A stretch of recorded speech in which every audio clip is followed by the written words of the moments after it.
Tell us a little bit about yourself. Well, my background's in stand-up comedy. I started doing that right out of college. Like I did a stand-up comedy class and I did the open mic as the final exam. So I started kicking with that for a while. Then somewhere in between there, I started rapping. Put out an album for what it was worth in the MySpace days. And I kind of went away from comedy, went back to stand-up comedy. Then I started doing improv. And then from improv, I started doing acting. From acting, I got into writing. And now from writing, I'm getting into directing. And I wouldn't say cinematography because I'm never going to be a cinematographer. But, you know, just writing and making my own movies. That's where I'm headed now. Which of those do you feel was the most rewarding? Rewarding. The most personally rewarding is stand-up comedy. Like, that's something I'll always do. Like, it just makes me feel good. Like, if you got something on your chest, you know, some people can't say what they want to say. Like, I can do that in stand-up comedy. I can go up there and say whatever I want. And if the audience likes it, they like it. If not, but at least I said it, and it's done. Personally rewarding, the fact that I actually went through with it was doing the music, was doing the hip-hop stuff, because it was like something I wanted to do when I was a kid. And it just doesn't seem realistic when you're a kid. You're like, I'm not going to be able to do that. But I got fortunate enough to link up with some people and was able to put music out for what it's worth. Now I hope nobody ever hears it currently, but I'm glad I got it to get out. Yeah. Between acting and writing, which is the more difficult of the two? Acting is definitely more difficult. It's easy to act in something I've written, but like, you're taking somebody else's words and then you're like, okay, how do I think they want me to interpret this? And then you got to do it. Or you have to say, how do I think this is going to help me book it? So let me do it that way. You have to figure out which one of those things is more important to you at that moment, depending on what you're doing. Then you say you book something, and then it's like you get there, and then the director has his view of how he wants it to look. So the director is like, okay, all that stuff you did was great, but this is what we're going to do today. It's like, okay, so I got to change it again. So acting is definitely a lot harder than writing. Writing is, you know, it's what's on your mind. You put it to paper, you know, if you're lucky, you get somebody to edit it, check it, and if not, then it's there, and you've written it, and you can decide what to do with it. But acting is like, there's all these other people's opinions on what is right, what is wrong, what they want to see, what they want to change, going into what you personally want to do. Acting in Florida, is it kind of is it the way to go, or should people start to make that move to out of state if they want to become successful? I would, if you can find, anywhere you can find to train for maybe like a year or two, at least just train, like get good at it. I would say, you know, stay there. Like if you're in Iowa and you found this great class, you happen to find this great class, stay in that class for like a year or two. And then when you feel like you're really, really good, then leave. And leaving doesn't mean LA. Leaving can mean New York. It can mean Atlanta is like, you know, crazy right now. It can mean Louisiana. So, you know, I wouldn't say Florida is the place. I wouldn't tell people, someone from Alabama, I wouldn't say you'll move to Florida to act. No, I wouldn't do that. But if you're in Florida and you can find a good place to train, then go for it. Only if you're under 24. If you're under 24. If you're like 27, whatever, you just, yeah. Is it just harder for older people to No, it's just you have less, when you're younger, you have less to risk. So if you're 19, like what are you risking if you move, you know, and start somewhere? You're not really risking anything. But if you're in the middle of like getting your career or your other career, whatever that may be, then you have some stuff to risk. So, you know, you gotta be a lot more calculated. But if you're fresh out of high school, 18, and somebody's like, what should I do? You know, go wherever you wanna go. But if you're older, a little older, or you have some things going on, maybe make a calculated decision, yeah. As far as comedy is concerned and stand-up comedy, where is the line that gets drawn in how offensive someone should be? Should be. I don't think there's a line. I mean, there's a line for me. It's a personal line. There's a line for me, like, oh, I hear something, I'm like, all right, that's too far. But I wouldn't tell that person, yo, you shouldn't say that. Like, I just don't like it. I just didn't like it. So, I don't know if there's a line.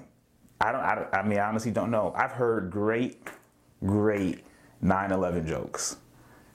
I personally wouldn't write a 9/11 joke. I don't have Holocaust jokes, and but I do have slavery jokes.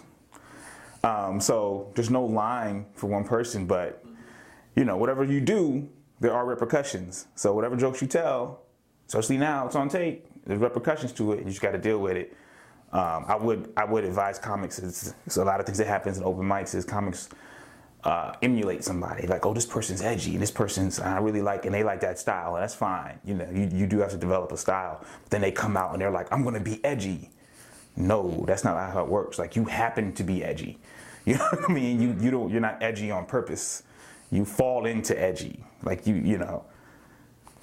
don't know. So some people come out and they're like, let me just write the edgiest jokes. And then they end up crossing all these lines, and it's like, yo, it wasn't even funny. You were trying to be offensive, and that's not funny. Has social media and outrage culture made it harder for comics? No, I don't think so. I don't even know if there's an outrage culture. I don't know if there's an outrage culture, especially because of social media. There was always an outrage culture. There was always what you were supposed to do, especially in comedy. Look at the biggest comedians that make the goal of most comedians was to make it to television. So look who made it to television: Seinfeld, Bill Cosby made it to television. They had a certain thing, and this is what we accept on television at the time. Now you have HBOs and Showtimes and all these other things where other people. Mark Maron is really popular now. When he was coming up, his style of comedy wasn't what they deemed acceptable. Like Louis C.K.'s style wasn't deemed acceptable. Chris Rock didn't do well on television because he's Chris Rock. So I don't know if outrage culture, if that's what it is. Like there's always been that. There's always been that thing. Social media has done nothing but help comics, in my opinion. I mean, now you can come in with a following instead of like begging club owners to say, please, please, please, let me show you my video. Let me show you my little electronic press kit, my little PowerPoint. Let me try to get a manager. Now you just come in and be, listen, I got 25,000 followers. I throw this thing up on YouTube. Everyone's gonna want to come to your club. I'll plug the club, and you can get it. You might be able to get in. Not headlining necessarily, but you might be able to get some bookings, random clubs around the place. So I think social media is helping. And as a comic, you can't really care about listen, I'm gonna do my jokes. Like if you don't like it, then you don't have to come to the show. You don't have to come to the show. Or you can unsubscribe to my YouTube page. You can go and rail against me somewhere on social media, but okay. I still got paid for that night. So it doesn't matter. What's been one of your favorite experiences doing stand-up? My favorite experience is doing stand-up. I did this show called The War on Comedy. And this guy put it on, and he was a local guy from St. Pete. And he just got we were friends, and he got 3 of us, and we were really good comics. He's like, dude, we're going to Chicago. Hey man, we're going to Chicago, okay? So guys, get ready, we're going to go to Chicago. We went to Chicago, and it was just it wasn't a great experience, but it was just my first thing being on the road, really. And the places we went to were great, and we got to do Chicago. It was on our own dime, but it was just traveling with the other comics, and seeing people doing those shows in different places and seeing people get offended, and then someone else saving the show or someone bombing, and it was just a great experience. And I love Chicago as a city, so that's probably my favorite experience, even though it wasn't the biggest thing that ever happened. If you got to tour professionally for doing stand-up, what are some of the cities you'd like to perform in? Whoever pays the most. New York, I mean, you always want to be in New York or LA, just so somebody might see you, DC, I would love to do DC. I'd love to do Chicago again. Houston would be great to pop into Houston. Vegas, I've always wondered what Vegas would be like. I don't know what their comedy scene is like, but I feel like everyone's just covered in glitter. But Vegas would be a dope spot to do stand-up comedy. LA, of course. San Francisco, I'd like to do that. There's a bunch of cities.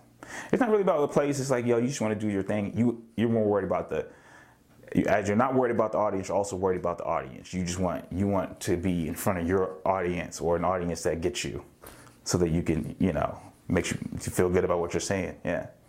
Have you ever been in front of one of those audiences that just didn't get it? Oh yeah, man, I've been booed incessantly. Yeah. Is it a geographical thing, or is it just the wrong time of night or the wrong? It's listen. I'm not gonna be one of those comedians that's like, yo, the audience wasn't right. Part of it was me. Another part was the audience and who you're dealing with. And, sometimes it depends on where you go. There's an instance where I went after a really big comedian. Like, I went after him. Why am I going after this guy? I went after him, and they're like, it's time for the headliner, sir. Why are you performing? And I'm like, I don't know, this is what happened. And then, that got in my head, and I didn't do my best thing. And I was it was a different audience than what my normal material was. I was trying to give them what they wanted, and it just didn't ring true. So, I didn't get booed off, but there's definitely at least 2 or 3 boos, and I heard them. When you do get noticed, when people take notice of you for a project, whether it be stand-up or whether it be acting, what is it that you feel that you are known for, that people feel they can get you for this specific thing? What are your strengths? My strength as a stand-up comedian? As a stand-up comedian, as an actor, they kind of play into each other. Yeah, to a certain extent. I take angles on stuff. I think that, you're right, they just play in. So I'll take a topic, and I'll do like, how do we get to that thing even being a thing? You know what I mean? So, and I just go back. So I may take a topic like, we're talking about sex jokes and penis jokes and like size. And I'm like, go back. How do we even get to size? And, and so I'll do it. I did have a joke about like why underwear were invented. It was clearly by a man who was, had a very small. So, I get into that. And I go way back, and I'm a history buff, so I go back historically on all these things. I like to think that I'm a smart, quote unquote, smart comedian, but I don't know. I don't know what I'm known for, but I definitely try to get like different angles on stuff. And you're also kind of a nerd too, so I've seen you at the conventions. Where did that love affair start with? Just being hated as a child. No, no, I don't know. No, just, as a kid, everyone has, I think a lot of people have that in them. So it was never just jocks and nerds, right? Like jocks were watching Transformers when we were kids. We were all watching the same stuff. It's just some people got like way deeper into it later on, Those kids in high school are still like, why you still have a lunchbox, bro? Like, this is who I am. Like, all right, that was never that. But I always liked this stuff. And we all liked it. I think we all like a lot of this comic book stuff. And then as we got older, I'm an 80s baby, so they started making it for teenagers and adults. So you get older, I never really got out because they kept making stuff. And it's like, we're gonna make this, and it's like, oh, this is not really for kids. I can get down with this. So yeah, I just enjoy good entertainment. Like some of those things have great writing, some of those things have great action. A lot of this, like if you look at DC movies, their animated stuff is so much better. So now, I don't make my own costumes, and I don't like, if you go to my house, there's not a bunch of comic books there. I'm a Wikipedia comic fan. Like, oh, that character looks interesting. Let me go to Marvel Comics Wikipedia and learn about their history. And I might download a thing here or two, but if it's on Netflix and television and I get a chance to watch it, like I'm watching Voltron. It's dope. And it's in front of me, so I'll check it out. Yeah. And I just like going to see how people, I do like seeing how people get into it and the costuming and the artists. I love to see the artists like drawing, because I'll go and I'll buy their art because I just find it interesting. They can do that. That's like a skill set I can't do. And I just find it interesting they can pull that off. So yeah, that's where it comes from. Representation in media. What is your take on that? Representation? Representation for everybody that's not a white guy like me. Okay. Representation. That is like that's kind of the reason I'm into writing and acting, because I grew up representation wasn't dope. It was like different strokes. Like it was like little black kids that were never gonna grow up getting adopted by rich white people. It was like every show was about that. It's like, man. And then there was just like the Cosby's. It was like, oh, it's this one rich family, somewhere in upstate New York. But everybody else is like struggling or getting adopted by white people. And I was like, man, that's not my experience. So representation, I think, is everything. But there's another side to it. You can't just have representation just to have it. Like in reality, white people exist. White men exist. There's a bunch of them. You know what I mean? So there was an Eddie Murphy movie called Boomerang, and they criticized it. They were like, well, that's not realistic. I didn't agree with that criticism because it was an advertising firm. So yeah, in the company, it was a black advertising firm. Yeah, there's not going to be a lot of white people in that black-owned advertising firm.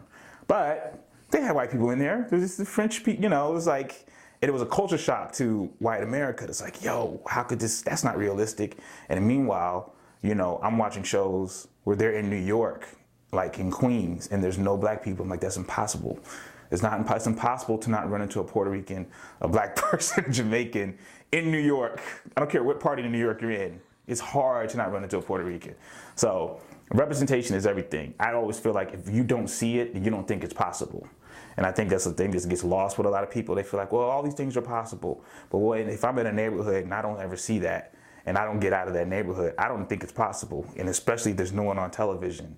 Like one of my early jokes was about watching G.I. Joe and like trying to do Halloween costumes, and I had to be Roadblock because, he's the only one I can identify with. And it's like, it just means a lot to see yourself or your possibilities reflected. Do you think that some companies are taking it too far with either gender swapping or race swapping characters just because? Or is that the only way to really make that pathway to true representation? I don't think it's going too far. There may be some I don't like. There may be some, I can't think of anything off the top of my head where I was like, I don't really like that they did that with the character. But if you look at, especially comic book based stuff, those characters change all the time. They literally change all the time. And it's like, they're fictional characters. Listen, if there ends up being a Cuban Black Panther, I'm gonna be mad. I'm gonna be honest with you. I'm gonna be upset. And if I read it and if it's good, I'll accept it. But I'm gonna be like, man, do we really have a Polish Luke Cage? It's gonna make me mad, initially. But I learned to accept it. Like they have a female Thor. I don't care that Thor is a female now. It's no big deal. But I don't think they're going too far. But I do think there are, like I said, with the comics who want to be offensive, so they try. I think they are media companies or producers of entertainment who are like, oh, let's make the character trans. And it's like, why? Well, just because, like, that's the thing. And I can't speak for a trans person, but I'd feel like, I know when you're trying to make the character black just because you want to look good in the eyes, you know what I mean? Like, I know what I'm being placated to. So it's a problem. It's not a problem, but if you're placating, if you're not genuine and just you feel like the character can be anything, then, I have a bit of an issue with that. But if you look at auditions, like auditions should, a lot of them are open. Sometimes you need an African American, sometimes you need a Hispanic female, sometimes you need a West Indian man or an Indian man. Sometimes you need that for the story.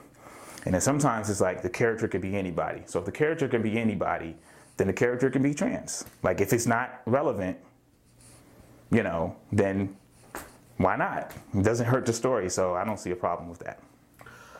For those people that are looking to break into the business, whether it be through writing or stand-up or acting, what is the best advice that you could give them? So figure out off top if you're going to be a hobbyist or a career person. That's the big thing. Like, do you really, really want what comes with it? Like, research what comes with it.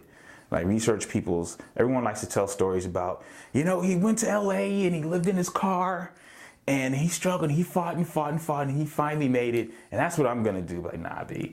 A lot of people are still living in their cars. Just like, a lot of those people are currently working at the IRS doing your taxes for you. Everybody's not getting in that car and just long as they suffer, the suffering becomes the great story. Oh, he suffered, and then look what he did, you know. But a lot of people suffer and change their mind and quit and stop or do something else. So I would say going in, figure out if you're going to be a hobbyist or do you really, really want this for a career, and understand that most people are not going to make money doing it. You know, most people aren't going to make a lot of money doing it. Most people are going to be hobbyists who occasionally do a commercial or occasionally do a film or occasionally get on stage. So that's like a big part. And other than that, you just got to be innovative and hungry. Like, you don't want to be the person who's like, oh, that's what comedians are doing now to get on? Okay, let me do that. You don't want to be you want to be the front of that. You want to say, okay, what can I do differently? I know there's festivals. What can I do differently at the festivals if I get in a festival that other people aren't doing that may get me somewhere? You want to be the next part of the next wave of not even just performing, just handling yourself as a business person, as an entity. So those are the two biggest things, I think. Be smart and just, you know, benchmark from other people, not stars. Benchmark from people who are making like 50 a year. That's your benchmark. Where can people find you? I'm on Personally, your house? my personal location. It's at 4293 longitude, 6372 latitude. That'll put you in the ocean underneath that, at the trench. Anyway, now I'm on Instagram. I'm on YouTube. So my YouTube is just my name, Tarik Lewis, Tarik Lewis. My Instagram is my name is Tarik, Tarik. I'm on a Facebook, of course, Twitter. My name is Tarik on Twitter. I do a podcast called Geek Culture Congress. We do that about weekly, so I'm on there all the time and just out and about, man.